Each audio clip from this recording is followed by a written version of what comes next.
na pong pumunta yung ating mga kids sa ating pong Sunday School. While I ask everyone po to please rise in the reading and the opening of God's Word. Sige po, let's open our Bible in Genesis chapter 4, verse 17 to 24. Sige po, let's begin. Begin with verse 17. Cain knew his wife, and she conceived and bore Enoch. When he built a city, he called the name of the city after the name of his son Enoch. To Enoch was born Irad, and Irad fathered Mehujael, and Mehujael fathered Methusael, and Methusael fathered Lamech. And Lamech took 2 wives. The name of the one was Ada, and the name of the other Zillah. Ada bore Jabal. He was the father of those who dwell in tents and have livestock. His brother's name was Jubal. He was the father of all those who play the lyre and pipe. Zillah also bore Tubal-Cain. He was the forger of all instruments of bronze and iron. The sister of Tubal-Cain was Naamah. Lamech said to his wives, Ada and Zillah, hear my voice. You wives of Lamech, listen to what I say. I have killed a man for wounding me, a young man for striking me. If Cain's revenge is 7-fold, then Lamech's is 77-fold. May the Lord add blessing to the reading of His Word. Pwede na po tayong umupo.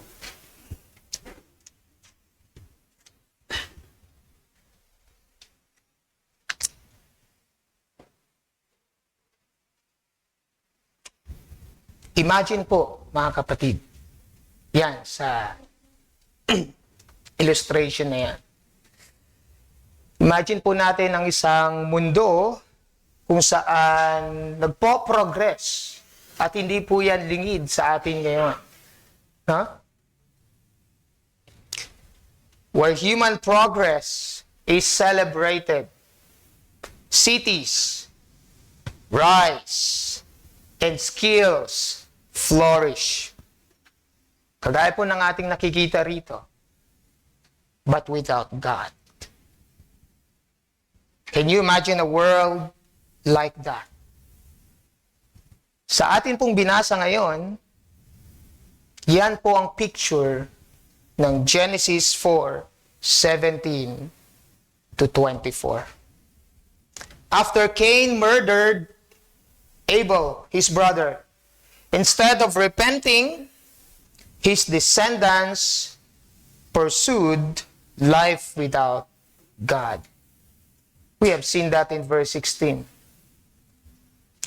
They built cities, they advanced in culture, and they even boast in violence.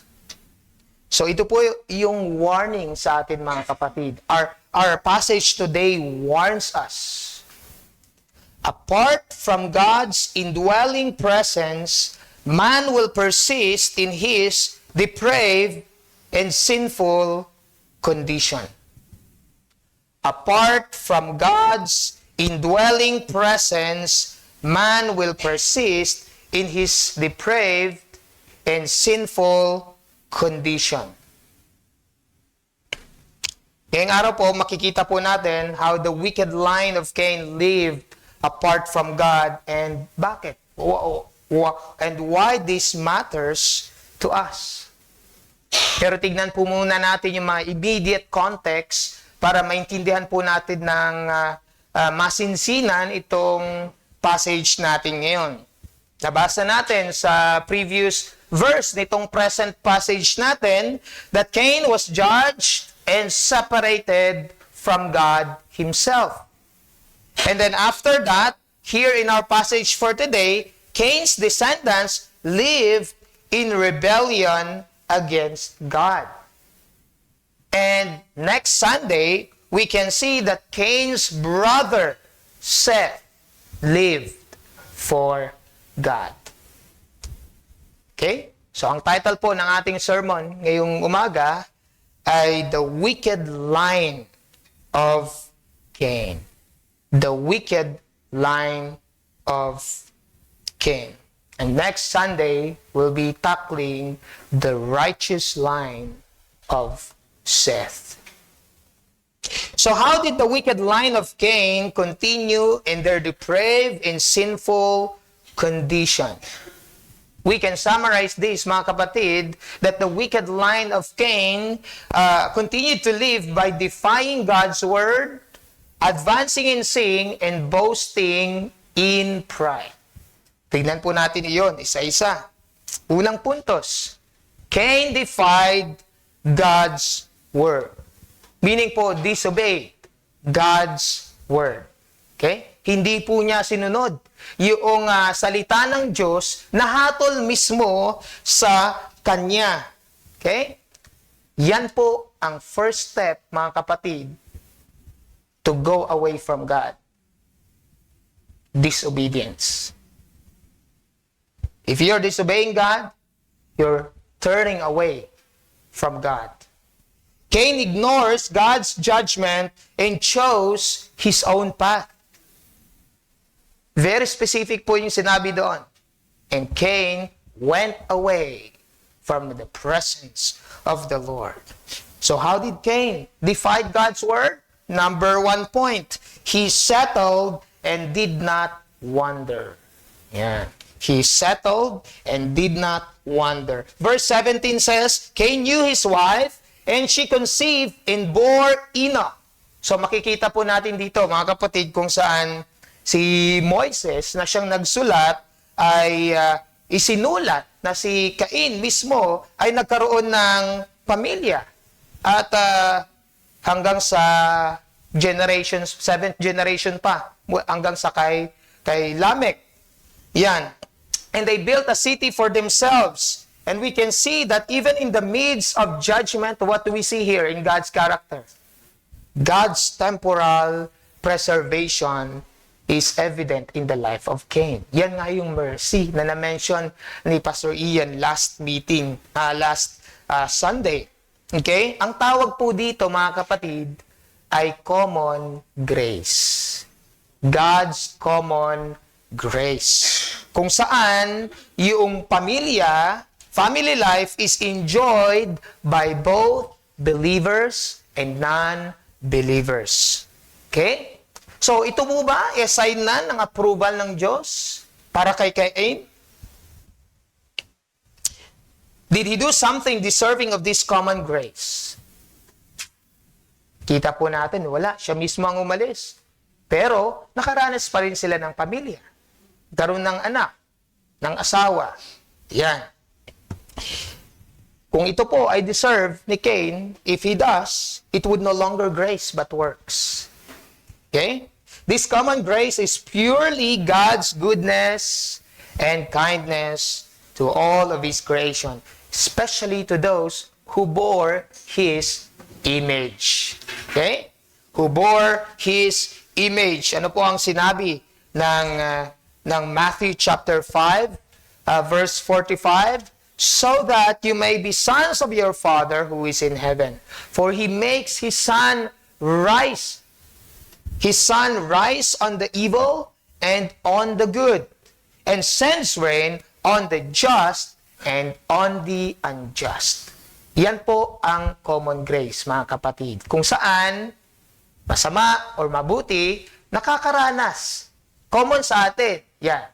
Na merong asawa, may mga anak, nakakaranas ng trabaho, nakakaranas ng liwanag, yan, ng ulan. So, pag umulan ba, nasa Kristiyano lang? Hindi, no? Sa lahat mismo. So, yun po ang grace ng Panginoon. Pero ang isang theologian na si R. Kent Hughes, ang comment na po dito sa Genesis, ang sabi niya, Cain was cursed and separated from God, and yet guarded by God. Cain's life still belonged to God. He bore God's image. however disfigured that image was.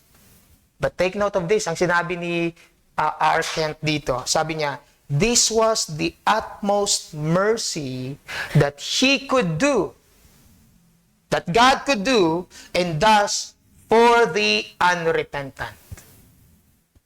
Mga kapatid, ang common grace ng Diyos ay hindi po nakapagliligtas. Ang nakapagliligtas po ay ang kanyang saving grace. Pero pwede pong gamitin ng Diyos ang common grace para maligtas. Kung ma-realize natin na yung common grace niya ay God's patience ito, leading us to repentance. Kung tayo ay nagising pa, nagkakasala, nagising pa kinabukasan, common grace po yun. Kung tayo po ay hindi pa mananampalataya. Ibig sabihin, binibigyan tayo ng Diyos ng pagkakataon magsisi. Clear po? So how is this a defiance to God's word? Yung ginawa ni Cain, yung settling and not wandering. Remember God's judgment to him? Ano po yung judgment sa kanya? You shall be a fugitive and a wanderer on earth. So hindi lamang po doon sa part na katabi ng Eden. Sa buong mundo, mismo, Genesis 4:12. Yet what did Cain do? Anong ginawa ni Cain? We see that in verse 16. Sabi niya, Cain went from the presence of the Lord and settled in the land of Nod, east of Eden. Oh, sabi ng Diyos, magiging fugitive wanderer ka. Bagaman, palaboy-laboy ka. Anong ginawa ni Cain? Dito ako. He settled. Okay? He settled. So how did Cain defy God's word? By settling and building a city, and to whom he dedicated this city, to his son. That's number 2. He built a city and challenged God's authority. He built a city and challenged God's authority. When he built a city, he called the name of his son, of the city after the name of his son, Enoch. Ano po bang city, mga kapatid? Marikina City. Okay? Ano po ang ibig sabihin nun? Sa original na lingwahe, noong sinulat po ito ni Moises. Yan. Ang ibig sabihin po, sa original po nito ay or city. Ang ibig sabihin po, a place guarded by waking or a watch. Yan. So itong city ay merong protection. Mismo. Guarded. Ay hindi po ba nangako ang Diyos ng protection kay Cain? Another defiant ito sa Diyos. Ay hindi. Ayaw ko yan. I will protect myself by building a city. Again, quoting R. Kent Hughes, ang sabi niya, Cain's decision to settle down and establish his own line of descent indicates that he was determined to go on his own way, rejecting the word of God. End of quote. So kita po natin yung defiance ni Cain. Take note again, God assured him, poprotektahan siya mismo. Merong ng God's mark Yun na yun mismo. Evidence. Meron siyang marka na walang papatay sa kanya mismo. Okay? And as he wanders on earth, yet he openly defies God's word by settling and building a city in David after his son Enoch. Ano bang significance ng Enoch? Okay. Pag sinabi pong Enoch, it means dedicated. At pag sinabi naman po doon sa verse natin, na verse 17b, yung name, pag sinabing name, ang ibig sabihin po nito ay reputation, fame, and glory. So, kita po natin yung definition, a name for, dedicate, name after his son. Okay? Glory for his son. Glory for man. Okay? By implication, ito po ay honor, authority, or character. Ang point po mga kapatid, Cain dedicated the city to his son.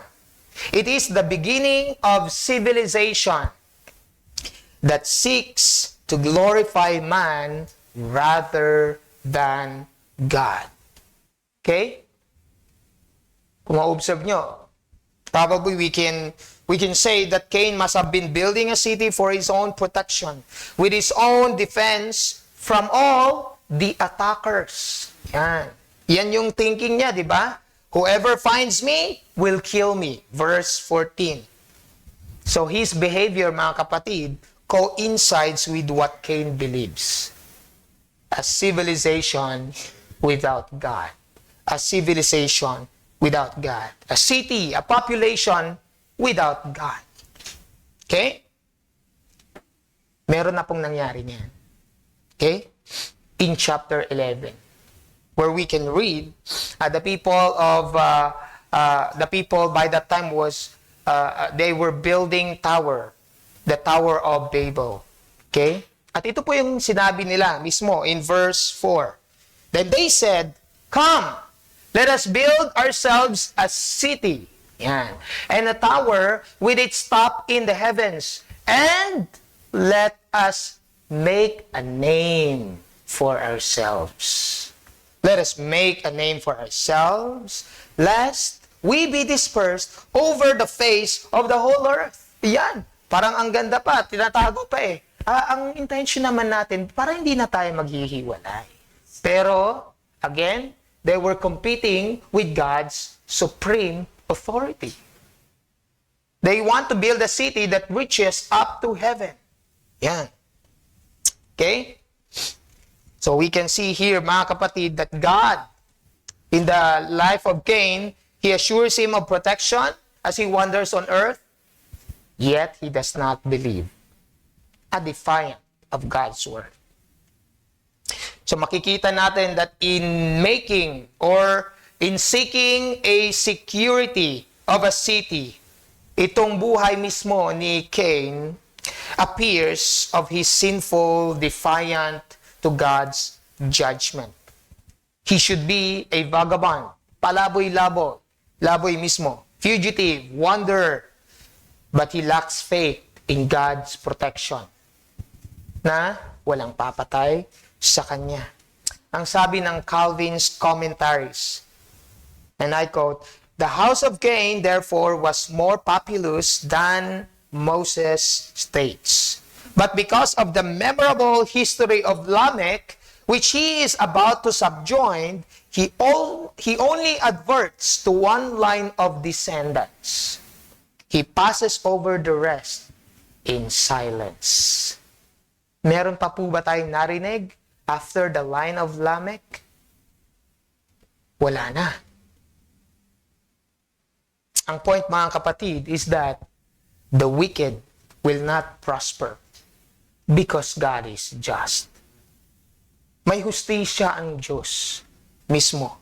At hindi niya hahayaan na ang masama ang siyang mananaig. There will be a day of judgment.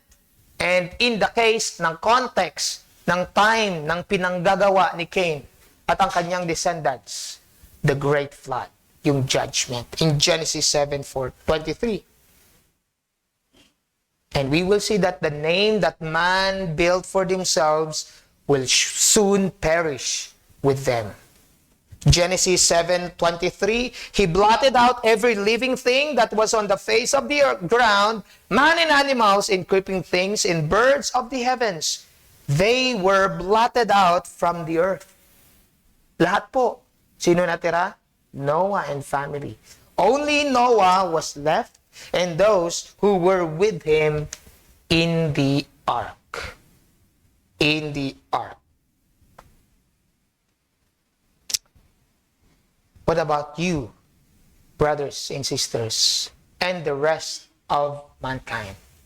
The people that we know, who are living, walking, roaming, camping. Aren't we too like Cain, who are walking as fugitive, or spiritually speaking, we are lawbreakers of His commands? Have we not wandered away from God too?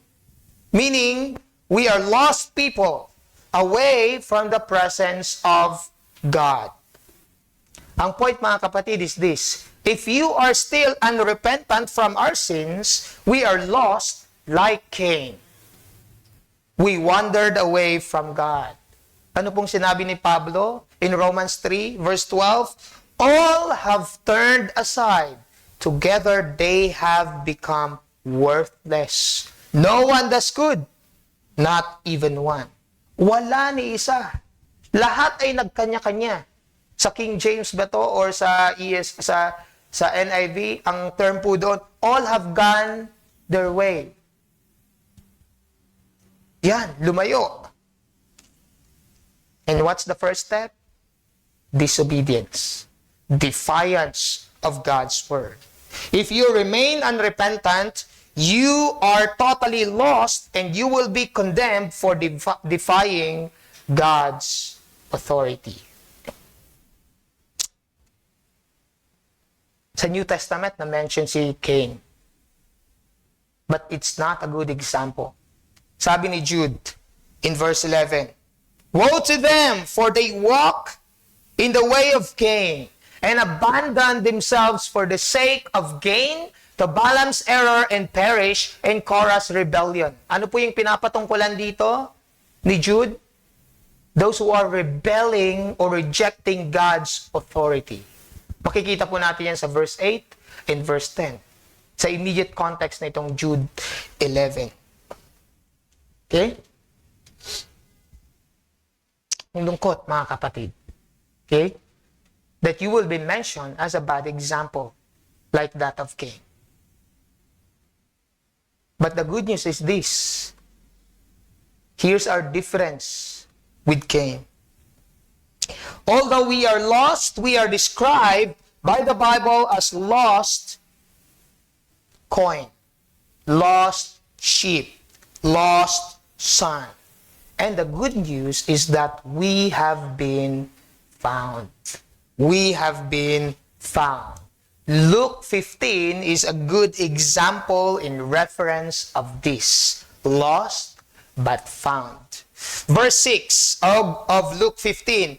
And when he comes home, he calls together his friends and his neighbors, saying to them, rejoice with me, for I have found my sheep that was lost.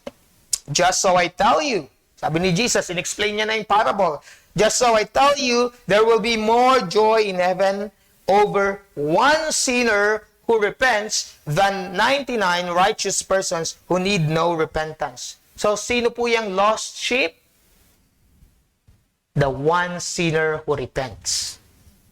Verse 9. And when she had found it, she calls together her friends and neighbors, saying, rejoice with me, for I have found the coin that I had lost. And explain ulit to Jesus, just so I tell you, there is joy before the angels of God over one sinner who repents. Sino po yung lost coin? One sinner who repents. Ano pong reaction in heaven when one repents? Joy. The Father rejoices. The angels, the heavenly host rejoices. And finally, the lost son. Anong sinabi ng Father?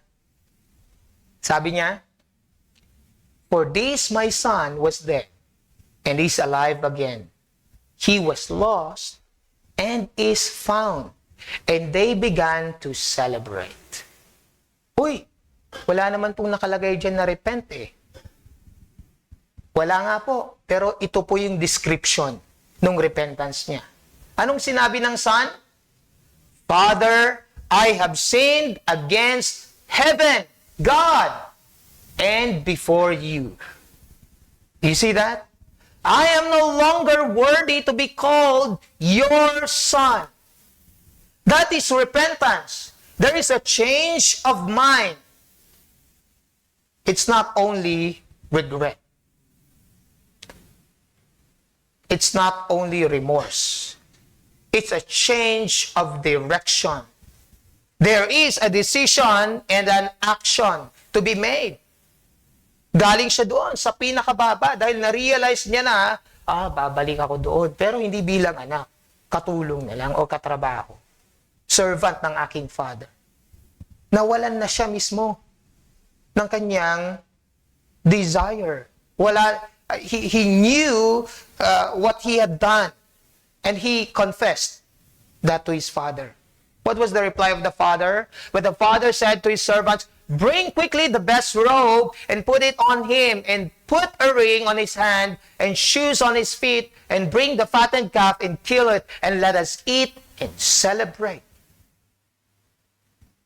Meron ba tayong nakita? Sinabi ng father, anong ginawa mo? Wala. He never treated that child of him as reckless because he already forgave his son. Brothers and sisters, we have been found, if you are truly repented of your sins, you look unto Christ and put your trust in Him for your salvation, you have been found by Christ. Ano pong sinabi ng John 6:39 to 40? Pag ikaw ay nahanap na ng Diyos, mawawala ka pa ba? Ito pong sabi niya, and this is the will of Him who sent me, that I should lose nothing of all that He has given me, but raise it up on the last day. Naulit po yung term na yan in verse 40. For this is the will of my Father, that everyone who looks on the Son and believes in Him should have eternal life, and I will raise him up on the last day. Ibig sabihin, maliligtas ka, magre-resurrect ka. Going to heaven. Beautiful, right? Good news. This is the good news. We have been found so that we might no longer wander away from God. And God is faithful. According to His word, we will never lost again. Okay? Kapag sinabi po natin, na-lost ako ulit, you have never been found in the first place, mga kapatid. We see how Cain was lost by defying God's word. Number 2, Cain's descendants advanced in sin. They advanced in sin. Sin does not stay stagnant. It grows. It grows. James 1:15 tells us, then desire, when it conceives, gives birth to sin. And sin, when it is fully grown, brings forth death. Pag hindi po pinatay yung kasalanan, mga kapatid, lalaki po yan na parang leon. Parang maliit na kuting lang yan eh. Pero lumalaki. Naging tigre. Okay? Cain's descendants did not just inherit his rebellion. They multiplied it. They multiplied it. Unang kasalanan nila Adan at saka ni Eva against God, against God's word. Yung kanyang mga anak, anong naging kasalanan? Against man. At yung nagkasala against man and God, anong nangyari? Nagmultiply. Isa lang dapat asawa, naging dalawa. Okay? To Enoch was born Irad, and Irad fathered Mehujael, and Mehujael fathered Methushael, and Methushael fathered Lamech. Okay? According to Dr. Boyce, the description of the accomplishments of Cain's culture is to be viewed in light of the names of two descendants of Cain. Contain the simple name for God, yung word na El. Alam niyo po, El is the singular name for God. At ang plural name po niyan ay Elohim. Okay? Ngayon, pansinin niyo po sa pangalan ng mga anak ni Cain. Methushael, Mehujael. Okay? Yan po yung gustong i-point out ni Dr. Boyce dito. Sabi niya, this concession to religion is merely a form of godliness while denying its power. So parang ito po ay Christian lang. Hindi po talaga totoong Christian. Okay? Let me quote from Dr. Boyce. And sabi niya, it is the kind of religion Cain chose by his aesthetically pleasing sacrifice. It is all too common today, a religion of beautiful liturgies, words, and music without the promise of God's forgiveness of sin through the shed blood of Jesus Christ. End of quote. You see, kinumpare niya po yung religion ni Cain and that of his brother Abel. The two religion. Okay? So first point natin dito, mga kapatid, Cain's descendants advanced in sin. His family was godless. Godless. Okay? Although merong God doon sa kanilang pangalan, Methusael, pero ito ay mga walang Diyos mismo. Kilala nilang Diyos, pero hindi sila naniniwala sa Diyos. Observe po natin dito, mga kapatid. Ang ginawa dito ni Moises ay kinumpara niya mismo itong mga anak ni Cain doon sa mga anak ni Seth. For example, we can see that Lamech was the seventh from Adam on Cain's side. At ano po yung behavior niya? He was a man who displeased God. At sa side naman, si Enoch. Si Enoch was the seventh from Adam on Seth's side, and he walked with God and pleased God. Kita niyo po yung comparison mismo? Another comparison here na makikita natin, almost the same. Almost the same. Yung mga pangalan nila, itong sa line ni Seth at saka line ni Cain. Like for example, Enoch, Enosh, Irad, Jared, Mehujael, Mahalalel, Lamech, Lamech. So mukhang ito po ang isa sa mga punto, mga kapatid, ng pagsusulat ni Moises. Meron siyang kinukumpara para makita natin mismo kung ano yung mensahe na gusto niyang sabihin. Okay? Pero ano po ang point, mga kapatid, ng religion ni Cain without God? What is the point of our religion today apart from God? The point is this: no matter what we do, good works we intend, ministry we accomplish, or name for ourselves to be remembered, or legacy to retain, without God in His indwelling presence, we gain nothing. Lahat po ng ginagawa natin ay baliwala kung wala po ang Diyos. Isaiah 64 verse 6, count all your righteous deeds. Ano pong sabi ni Isaiah?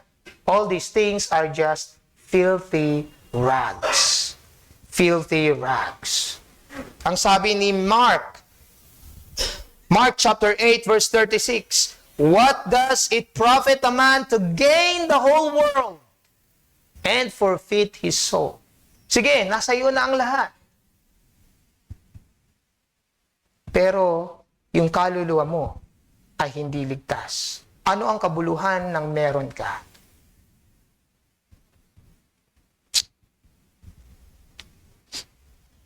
Sabi po ni Dr. Boyce, our task is not to abandon earthly kingdoms, but to build God's kingdom in the midst of the godless ones. And in so doing, look forward to the city with foundations whose architect and builder is God. End of quote.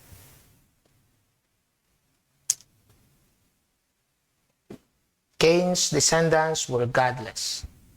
As the city progresses, sin also prospers.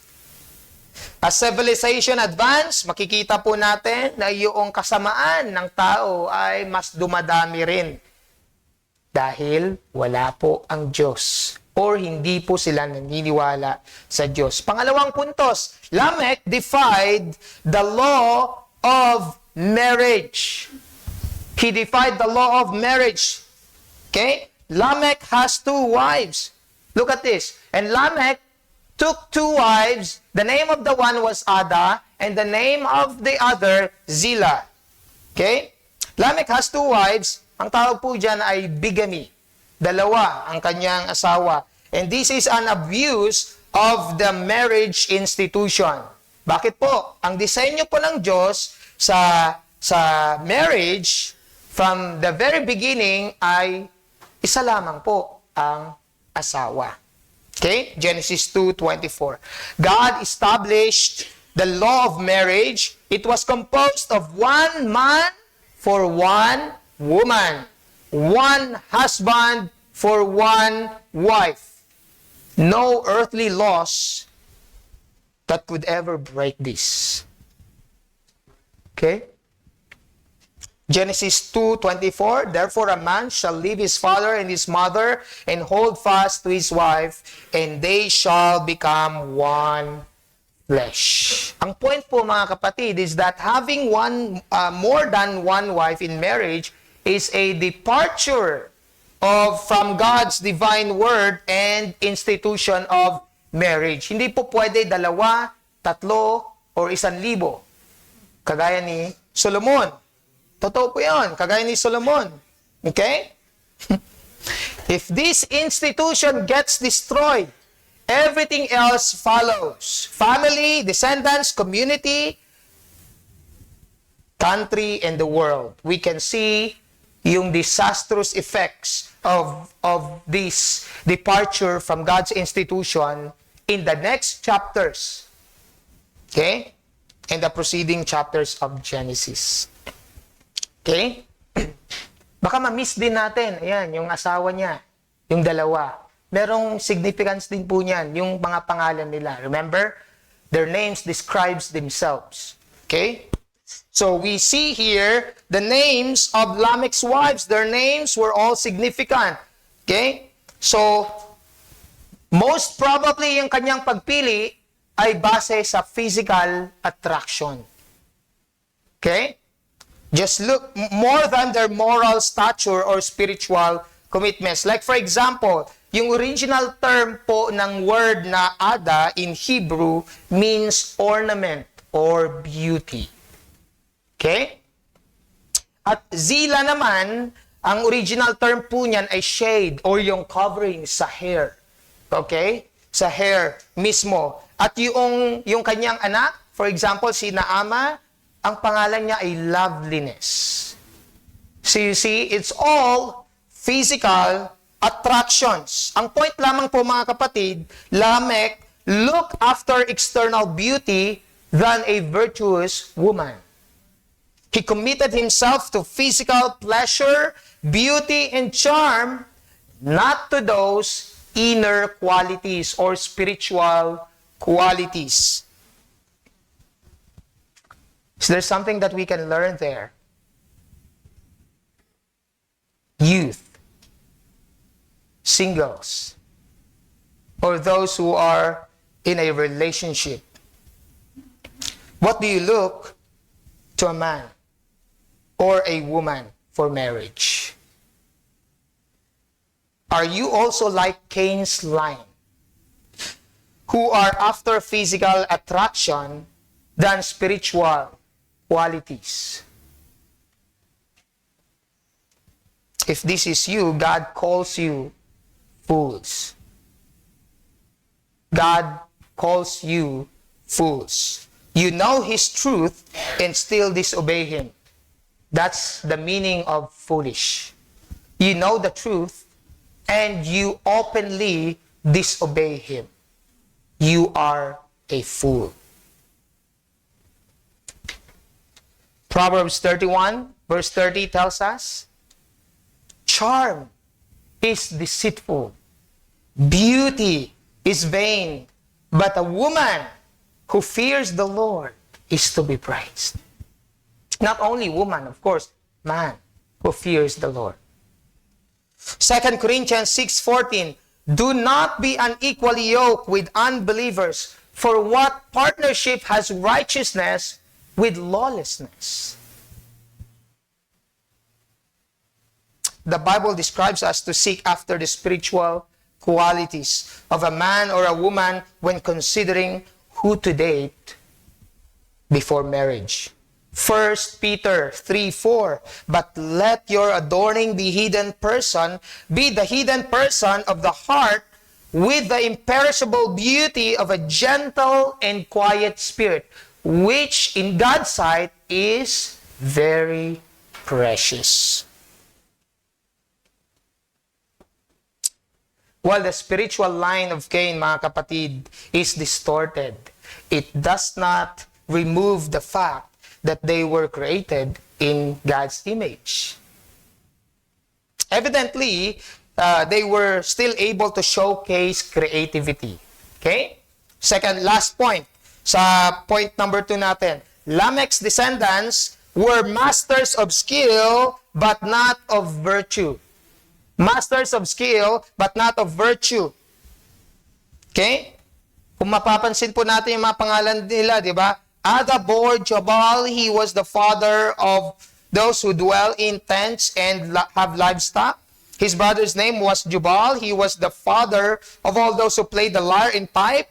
Zillah also bore Tubal Cain, he was the forger of all instruments of bronze and iron. The sister of Tubal Cain was Naaman.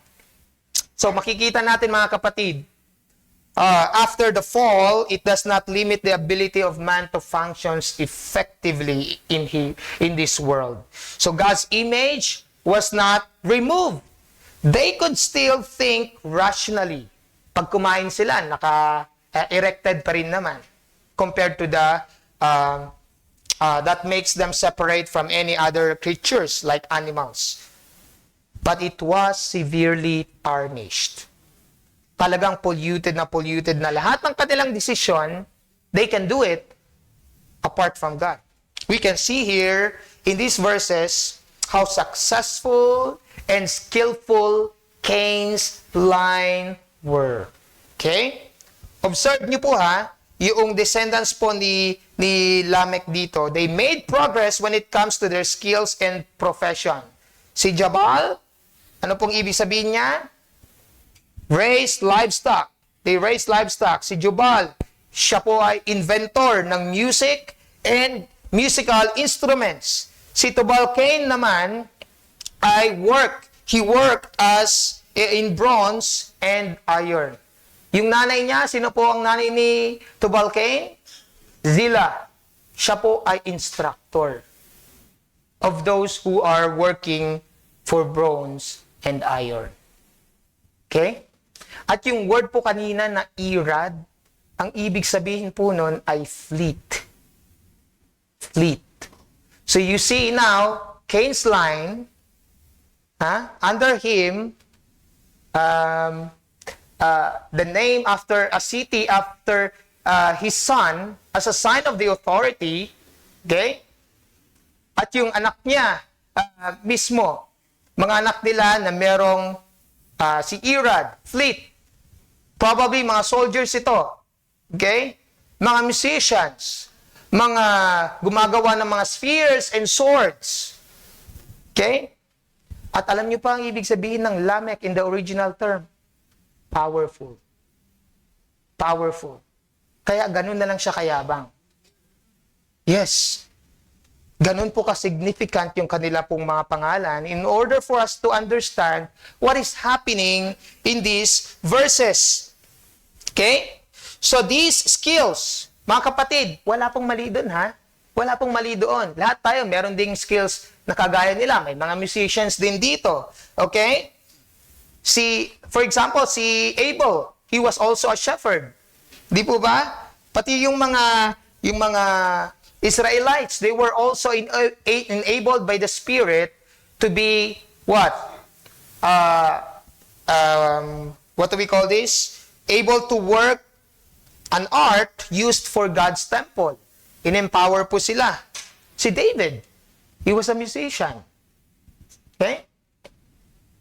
Ang point lang po mga kapatid is that kung ang gusto natin ay yung gift, skills, and professions, we can use that for God's glory in obedience to Him. But it is wrong to enjoy the gifts more than the giver. And according to Paul in Romans, ano pong ginawa niya ng Diyos? God gave them up. Yung mga mas gusto yung giver are gifts more than the giver.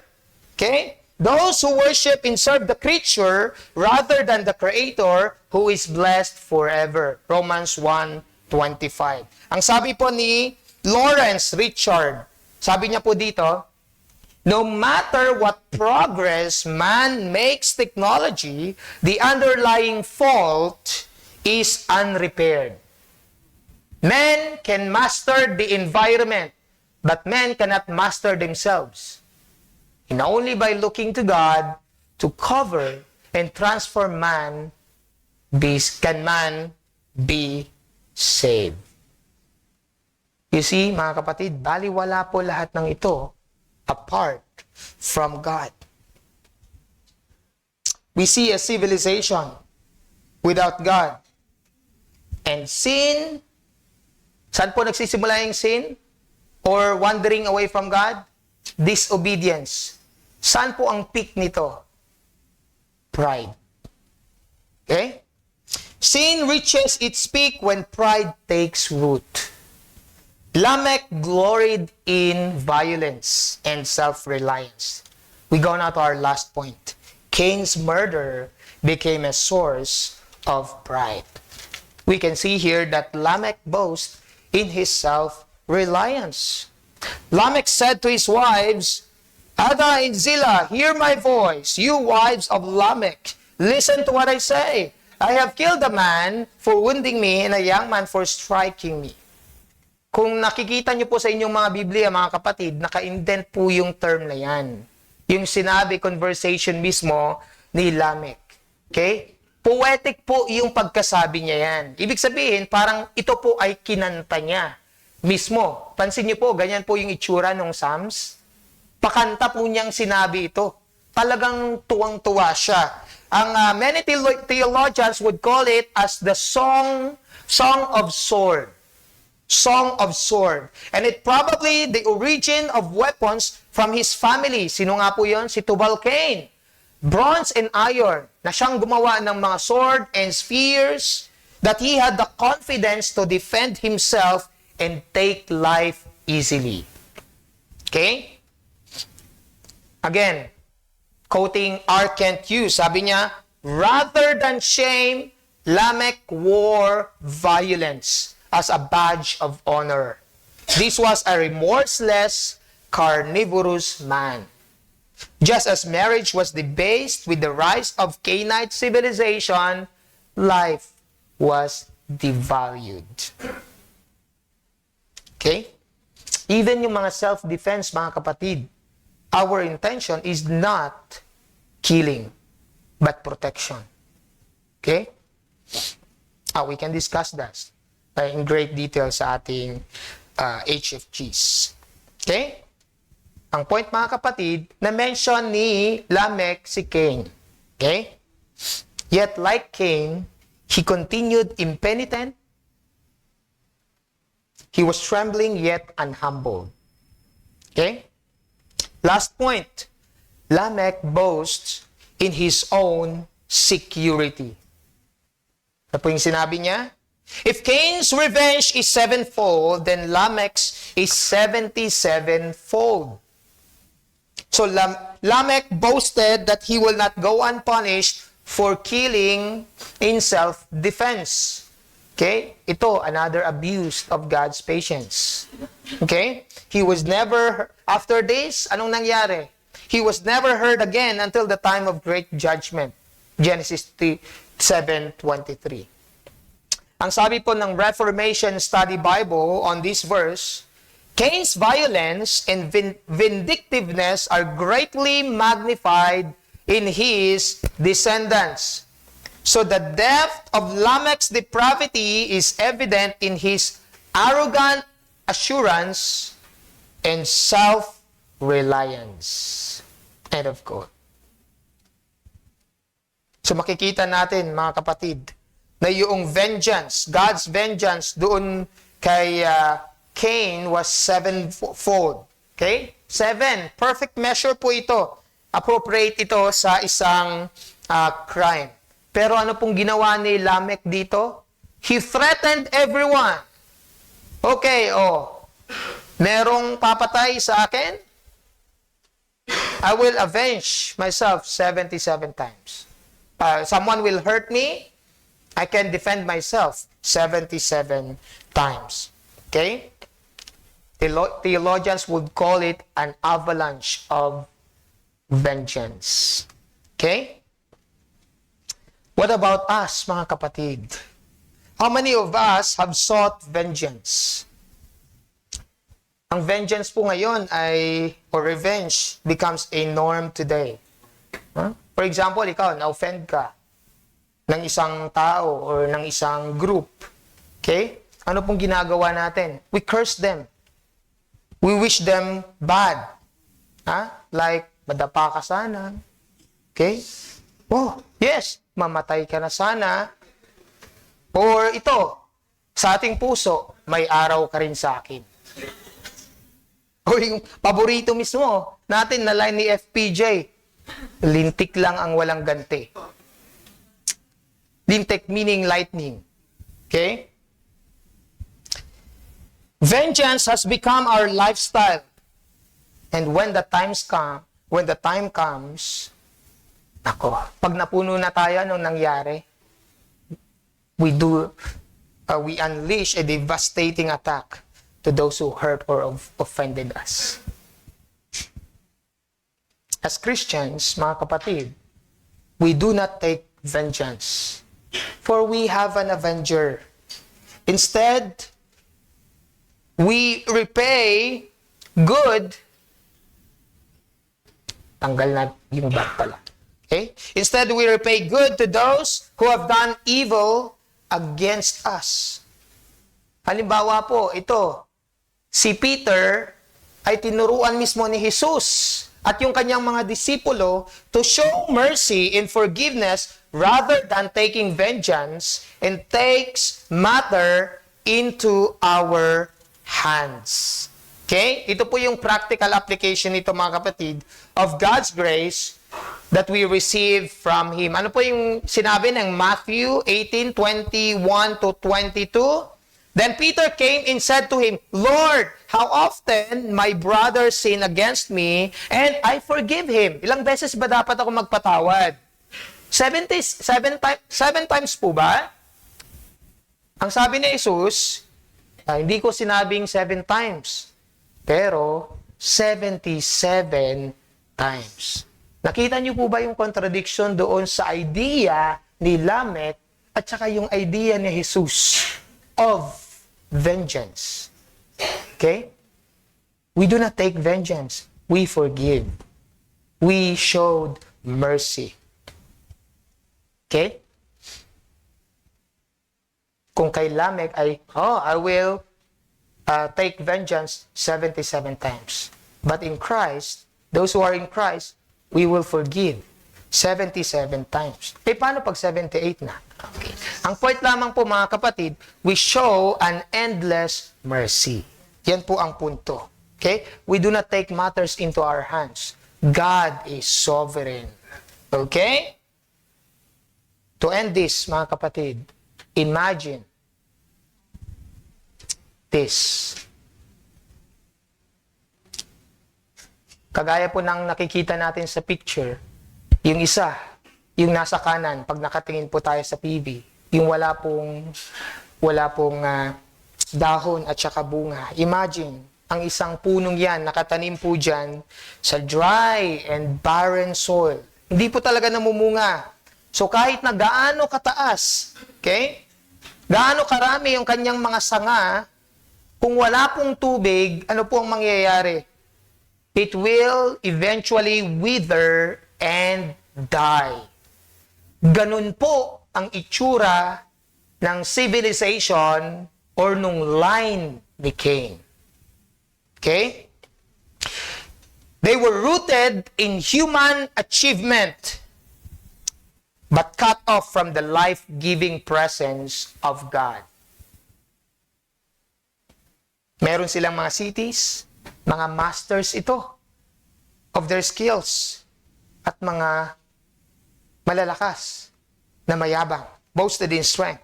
Pero yung kanilang puso ay spiritually dry, spiritually dead, sinful and depraved condition. Ang point, mga kapatid, is that apart from God, from God's indwelling presence, you are under His curse and wrath. Because He is just, He will not let you go unpunished. That's the truth. Now imagine, balik po tayo dun sa my picture kanina. Imagine naman, pag kayo po ay nakatanim malapit sa ilog, yan, sa isang ilog, or nagfo-flow na water continuously. Yan po yung description ng Psalm chapter 1 verse 3. He is like a stream, a tree planted in nearby the stream. Okay?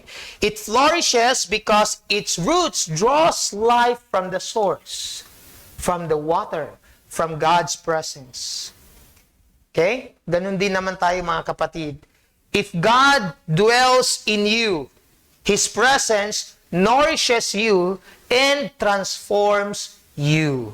Without Him, lahat po ng success na natatamasa natin ay baliwala po yan. But with Him, all the fruit you will bear will last for eternity.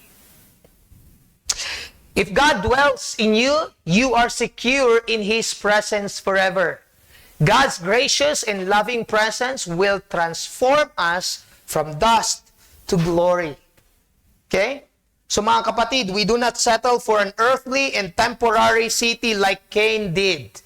Instead, we look forward to a heavenly city where God reigns as King, a city where we can freely express ourselves in perfect holiness without hiding under the guilt of sin. How do we apply this, mga kapatid? First, you must acknowledge that true success, are not measured by human achievement alone. Okay? Marami po sa mundong ito, mayaman ka, pero wala kang Diyos. Baliwala. Magandang trabaho mo, mataas ang sahod mo, pero walang Diyos. Baliwala. Okay? Magandang babae na relationship, or magandang, wapong lalaki ang gusto mo, pero hindi naniniwala sa Diyos. Baliwala, kapatid. Nasa iyo na ang lahat. Lahat ng bagay. Bagong phone, bagong damit, bagong shoes. Lahat ng bagong material na bagay nasa iyo na. Pero wala ang Diyos. Wala pong totoong pagbabago ang mangyayari sa inyong buhay kahit na araw-araw bago yung meron ka. Number 2, you must guard your family against godlessness. Maawain po ang Diyos. Exodus 34. Di po ba sinabi, the Lord is slow to anger, abounding in steadfast love, forgiving our sins from the 3rd to 4th generations. But He will by no means leave the guilty go unpunished, punishing their iniquities from the 3rd to 4th generations. Pag hindi po tumigil sa atin, mga kapatid, ayun po yung legacy na maiiwan natin sa ating pamilya. Kasalanan. And not the instruction of the Lord. Cain's line, compromise in his generation. Ano pong nangyari? Nagmultiply po yung kasalanan in the next. Number 2, you must reject pride in self-reliance. Isipin niyo po si Lamech, saan po siya natuwa? Sa kanyang violence, okay? Sa kanyang strength and security apart from God. But our security is truly found in Christ alone. Number 4, you must seek God's presence daily. Yeah. Apart from Him, we persist in sin. But if we are in Him, we are transformed from glory to glory. Sabi na Dr. Voice, our roots are in God. And if we will not have God, we are condemned to be vagabonds, fugitive, wanderer. Mga kapatid, take this to heart. Reflect on ourselves and ask this question. Where are your roots today? You know yourself. More than that, God sees you from the bottom of your heart. Here's the question. Where are your roots today? Planted in self-reliance? Next, PowerPoint. Planted in self-reliance or in God's presence? Do you wander into worldly pursuits? Or is God your dwelling place now? Can we all rise and read this verse? Mark chapter 8, verse 35. And take this to heart. Let's begin. For whoever would save his life will lose it. But whoever loses his life for my sake in the Gospels will save it. Let us close in prayer. Our Father in heaven, what a mercy that we can learn from the past. As you have said in your word, Father, all that is written in the past is written for our instruction, that we might have hope in you. Father, revive our hearts, the beatings, the desires of our hearts. Turn this, our will, away from self, from sin, from world, from Satan. And turn this to Christ, our only hope. That we may live a life loving you, our God, triune God, and loving others.